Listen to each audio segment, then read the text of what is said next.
السلام علیکم دوستو، میرا نام نفیس احمد ہے۔ امید ہے آپ سب خیریت سے ہوں گے۔ آپ کے لیے ایک نئی ویڈیو لے کر آئے ہیں مفتی سلمان صاحب کی۔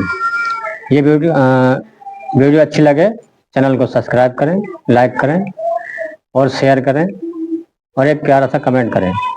اور یہ ویڈیو ہم نے مفتی سلمان اظہری آفیشیل سے اٹھائی ہے۔ آپ اس کا لنک میں دے دوں گا، آپ چاہو تو وہاں بھی جا کر دیکھ سکتے ہو۔ چلو شروع کرتے ہیں۔ الحمد للہ وکفا وسلام علی حبیبہ المصطفیٰ، اما بعد فاعوذ باللہ من الشیطان الرجیم، بسم اللہ الرحمن الرحیم۔ افحسبتم انما خلقناکم عبثا وانکم الینا لا ترجعون، صدق اللہ مولانا العظیم۔ بارگاہ رسالت مآب صلی اللہ علیہ وسلم میں درود پاک کا ہدیہ پیش کریں۔ اللہم صلی علی سیدنا و مولانا محمد معدن الجود والکرم وآلہ واصحابہ الکرام وابنہ الکریم وبارک وسلم صلاة دائمة سرمدا ابدا۔ عزیزان گرامی وقار، حاضرین جمعہ، وقت یہاں پر زیادہ ہو چکا ہے، میں مختصراً آپ کے سامنے کچھ باتیں عرض کرنا چاہتا ہوں۔ اللہ رب العزت نے انسان کی جو تخلیق فرمائی، انسان کو جو پیدا کیا، اس کی زندگی کا جو مقصد بیان کیا گیا ہے، قرآن پاک میں اللہ تعالیٰ نے فرمایا وَمَا خَلَقْتُ الْجِنَّ وَالْإِنسَ إِلَّا لِيَعْبُدُونَ، جنات اور انسانوں کو میں نے صرف اپنی عبادت کے لیے پیدا کیا۔ جس چیز کو جس مقصد کے لیے بنایا گیا ہے، اسی مقصد پہ اس کو عمل کرتے رہنا چاہیے۔ جہاں وہ چیز اپنے مقصد پر عمل چھوڑ دیتی ہے تو پھر وہ کباڑ کے قابل ہو جاتی ہے۔ کوئی مشین اگر گھر پر لائے ہوں، مسالہ پیسنے کی مشین، مکسر، اگر وہ اپنا کام نہیں کر رہی ہے تو پھر وہ مشین گھر میں رکھنے کے قابل نہیں ہوتی۔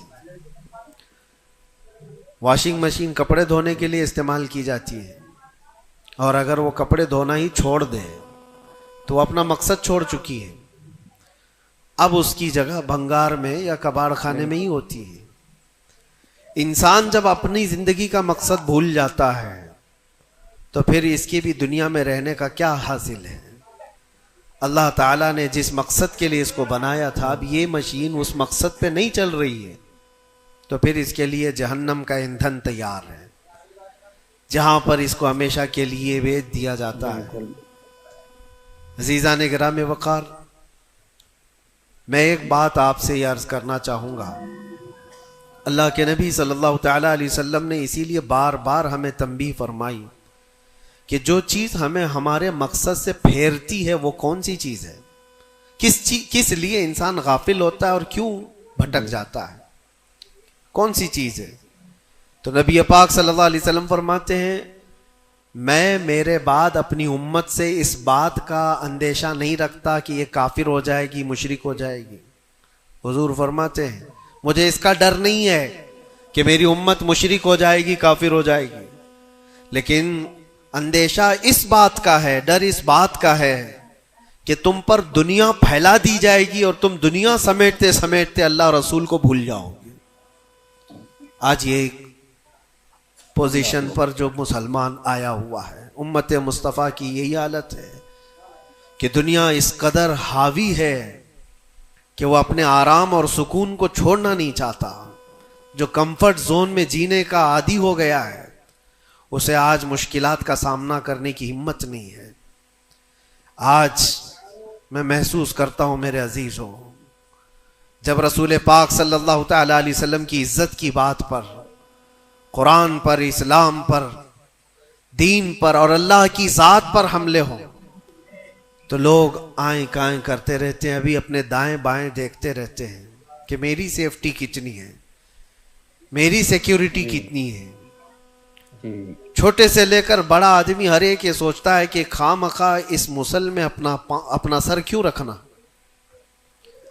کیوں اپنی جان کو جوخم میں ڈالنا ہے، میرے بھی بیوی بچے ہیں اور سب مشکل میں پڑ جائیں گے۔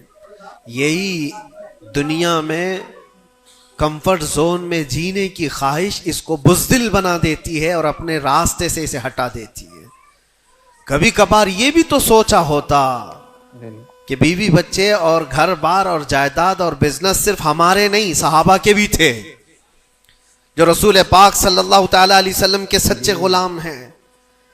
ان کی بھی جائیدادیں تھیں، ان کے بھی مال و اولاد تھے، ان کی بھی بیوی بچے، لیکن کبھی عظمت مصطفیٰ اور دامن مصطفیٰ کے بیچ دنیا کی کسی چیز کو انہوں نے کبھی آنے نہیں دیا ہے. ہم ساری چیزوں کو پہلے مقدم رکھتے ہیں کہ کیا ہوگا. میرے عزیزو، ایک صحابی رسول کی بات اگر عرض کروں، ابو دہدہ، ایسے مالدار صحابی تھے جن کا باغیچہ پورے مدینے میں سب سے قیمتی باغیچہ تھا، سب سے قیمتی باغیچہ تھا، اور ان کے باغیچے کی کھجوریں سب سے مہنگی کھجوریں. ابو دہدہ کے باغیچے کی شہرت تھی مدینے میں. مسجد نبوی میں بیٹھے ہوئے تھے، حضور پاک صلی اللہ تعالی علیہ وسلم کے پاس ایک مسئلہ آیا تھا، ایک یہودی کا اور ایک مسلمان کا، ایک دوسرے صحابی کا. اس یہودی کے اور مسلمان صحابی کے درمیان جو مسئلہ وہ تھا ایک درخت کو لے کر کے، کھجور کی درخت وہ یہودی کے آنگن میں تھا جس کی کھجوریں اس صحابی کے گھر پہ گر جاتی تھی. انہوں نے خریدنے کے لیے کہا، وہ دینے کو راضی نہیں تھا. یا اس طرح کا ایک مسئلہ اور بھی ہے. اللہ کے نبی صلی اللہ تعالی علیہ وسلم نے رغبت دلائی، کوئی ہے جو یہ ایک درخت خرید کر کے میرے اس صحابی کو دے دے، اسے میں جنت کا باغیچہ دوں گا. تو اس وقت ابو دہدہ کھڑے ہوئے، کہا یا رسول اللہ صلی اللہ تعالی علیہ وسلم، میں سودا کروں گا اس یہودی سے. ایک ہی درخت تھا اس کے آنگن میں. اس سے کہا کہ کتنے میں تو یہ درخت بیچے گا؟ میرے نبی کی بات ہے، حضور کا فرمان ہے، میں خریدوں گا. اس نے کہا میں بیچنا نہیں چاہتا، اس کی قیمت، کیونکہ اسے پتا تھا ان کی کمزوری ہے. ابو دہدہ نے کہا کیا تجھے پتا ہے مدینے، اوالی مدینے میں ابو دہدہ کا باغیچہ؟ کہا اس کو کون نہیں سنا ہے، مدینے کا ہر بچہ جانتا ابو دہدہ کے باغیچے کی شہرت. کہا اگر میں وہ باغیچہ اس درخت کے بدلے دے دوں تو کیا تو یہ درخت مجھے دے گا؟ اس نے کہا یہودی نے، پاگل ہو گئے ہو، کیا بات کر رہے ہو؟ ایک درخت کے بدلے وہ اتنا قیمتی باغیچہ جس کی کھجوریں پورے مدینے میں مشہور ہو. ابو دہدہ نے کہا اس باغیچے سے زیادہ قیمتی میرے مصطفیٰ کا فرمان ہے. میرے لیے نبی پاک کی عزت اور ان کی حرمت اس سے کئی زیادہ بڑھ کر کے ہے. اس یہودی نے کہا کون نہ کہے گا سودا، اگر تم صحیح میں مجھ سے مذاق نہیں کر رہے ہو تو ابھی میں یہ درخت دیا اور باغیچہ دو. ابو دہدہ نے کہا تو نے ابھی دیا، میں نے بھی یہیں سے دے دیا، باغیچہ بیچ دیا اور ساری چیزیں یہیں پر طے کر کے اپنے باغیچے پر آتے ہیں. باہر دروازے پر کھڑے ہیں، باغیچے کے پھاٹک پر. ان کی بیوی، ان کی بچے، گھر اندر بنا ہوا ہے باغیچے کے اندر جو ٹھنڈی حاصل کرنے کے لیے خوش نما، باغیچے کے اندر خوش نما محل بنا ہوا ہے. دروازے کے باہر سے ابو دہدہ پکارتے ہیں یا ام دہدہ، اپنی بیوی کو، باہر آ جاؤ، باہر آ جاؤ اپنے بچوں کو لے کر. بیوی نے کہا اتنی جلدی کیوں اس طرح سے بلا رہے ہو، کیا بات ہے، کیوں چیخ رہے ہو؟ ابو دہدہ نے کہا یہ باغیچہ بک گیا ہے، اب ہمارا نہیں ہے، باہر آ جاؤ. عورتیں کبھی کسی چیز کو دینے دیتی ہیں؟ گھر کی کوئی چیز بک جائے عورت راضی ہو جائے، لیکن وہ عورت عام عورت نہیں، رسول اللہ کی صحابیہ تھی. کہا اچھا ابو دہدہ یہ باغیچہ بک گیا ہے، میرا تم پر یقین ہے کہ بہت اچھا سودا کیا ہوگا، کیونکہ مدینے میں اس جیسا باغیچہ تو نہیں ہے. ابو دہدہ نے کہا تو سچ سمجھتی ہے میں نے بہت اچھا سودا کیا ہے. باہر آئی، یہ اندر نہیں گئے، اپنے بچے اور اپنی عورت کو لے کر باہر نکلے. ابو دہدہ سے پوچھتی ہے خاتون نے کتنے میں سودا کیا ہے، کتنے میں سودا کیا ہے؟ کہا بس وہ ایک درخت کے بدلے جو یہودی کے آنگن میں ہے میں نے یہ باغیچہ پورا اس کو دے دیا. عورت نے کہا ہاں ایسے کیسے، اتنا بڑا باغیچہ ایک درخت کے بدلے میں؟ کہا وہ تو بظاہر ایک درخت ہے لیکن اصل قیمت تو رسول اللہ کی زبان ہے. کہا اللہ کے نبی نے کیا فرمایا؟ کہا کہ ایک درخت جو اس یہودی کا خرید کر کے ایک صحابی کو دے دے میں اسے جنت کا باغیچہ دے دوں. ابو دہدا نے جیسے یہ سنایا تو ام دہدا کہتی ہیں ابو دہدا تم نے کبھی میرا یقین نہیں توڑا. آج میں یہ کہتی ہوں یہ باغیچہ ہی کیا حضور سے پوچھتے ہم سب بھی بکنے کو تیار ہیں. اللہ کے نبی صلی اللہ تعالی علیہ وسلم کی ذات پر یہ یقین کامل تھا. انہیں دنیا بیچ میں کبھی روک نہ سکی. ہمارے تو چھوٹی دکانیں ہمیں روک دیتی ہیں, ہمارے تو چھوٹے دروازے ہمیں روک دیتے ہیں. عزیزان گرامی وقار, اپنے مقصد حیات سے آدمی جب بھٹکتا ہے تو کون سی چیزیں جو اسے اٹریکٹ کرتی ہیں دنیا میں؟ یہ مال دولت. مجھے وہ بات یاد آتی ہے صدیق اکبر رضی اللہ تعالیٰ عنہ حضور پاک صلی اللہ علیہ وسلم کے ساتھ بیٹھے ہیں. حضور پاک صلی اللہ تعالیٰ علیہ وسلم کے ہاتھ میں ایک پیالہ ہے جس میں شہد ہے. آپ اس کو نوش فرمانا چاہتے ہیں, منہ کے قریب لے گئے, اچانک آپ نے واپس رکھ دیا اور کسی چیز کو دھکا دے کر کے ہٹانے لگے جیسے کوئی مکھیوں کو بھگاتا ہے, جبکہ نبی پاک صلی اللہ علیہ وسلم کے جسم کے قریب کبھی کوئی مکھی نہیں آتی, لیکن اندیکھی چیز کو آپ ہٹا رہے تھے.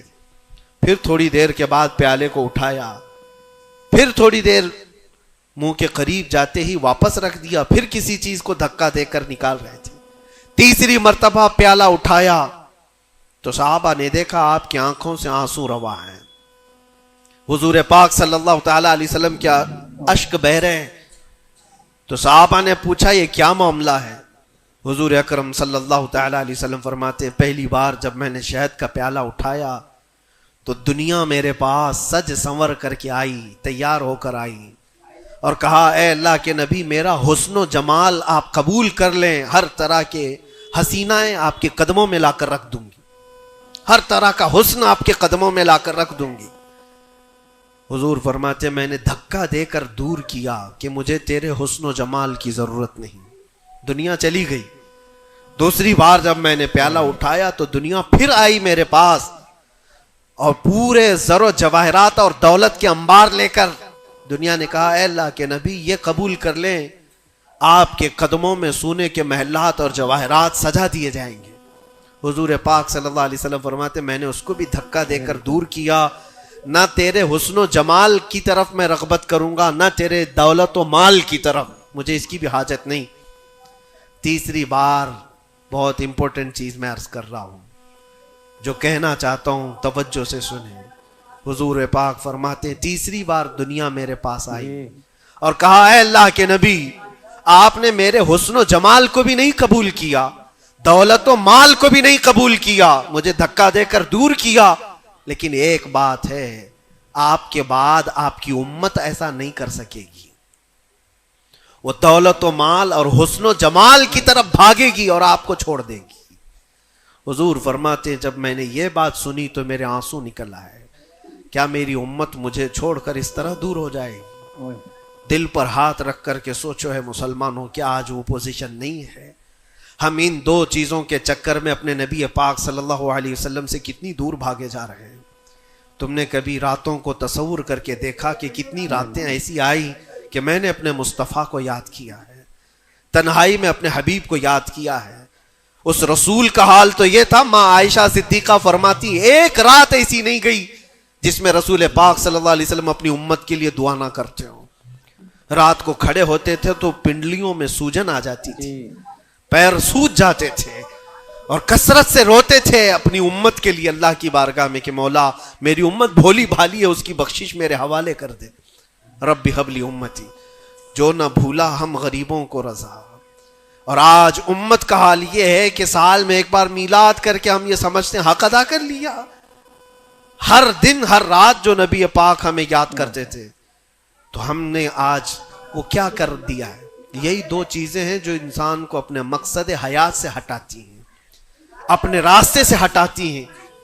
دولت اور شباب, یہ حسن و جمال. ہر نوجوان کو دیکھو ان دو چیزوں کے پیچھے بھاگ رہا ہے. اسے یہ دو چیزوں کی خواہش ہے, مال جمع کرنا ہے اور خوبصورت عورت کو لانا ہے. اور ان دو چیزوں نے دنیا میں اس کو ایسا غافل کر رکھا ہے، ایسا غافل کر رکھا ہے اسے. تو دیکھا آپ نے، ویڈیو اچھی تھی سلمان صاحب کی، اور ویڈیو اچھی لگی ہو تو چینل کو سبسکرائب کریں، لائک کریں، شیئر کریں. السلام علیکم.